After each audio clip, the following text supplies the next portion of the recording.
That's right. You can have one logo in the header of the desktop version of your website, and then have a completely different logo for the header of your mobile version of your website. Squarespace makes this super easy, and I'm going to show you exactly how to set this up.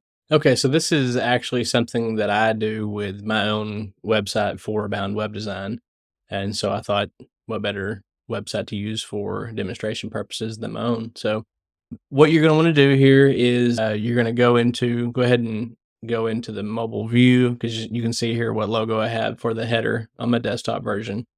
You go into mobile view, it's the same logo.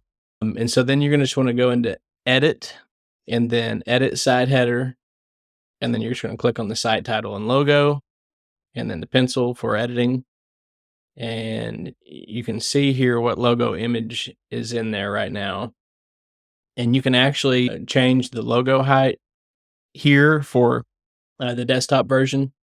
But then if you wanted to, so like you can customize the size of this separate with the mobile logo. So even though that's what's on the desktop, you can still change it for the mobile logo here, and then see that on the desktop version, it didn't change it any.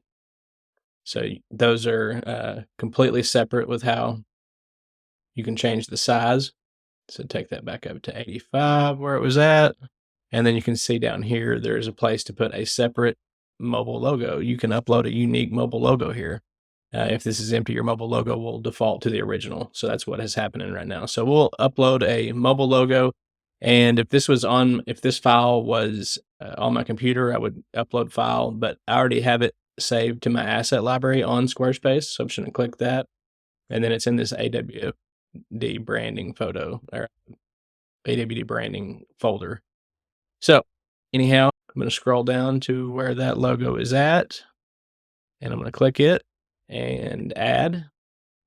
And you'll see right there, it changes that up. I'll move this over where it's out of the way, and then we can actually adjust the size. And I think I actually like it where it was at 85. And so you can see how that might fit a little better there on the mobile version. So we save that. We can go back over to the desktop version and see nothing's changed. And you have separate logos for mobile and desktop. That's all there is to it. It's that easy.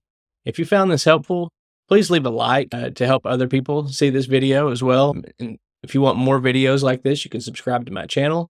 And if you'd like me to build your Squarespace website for you, you can find my contact information in the description below.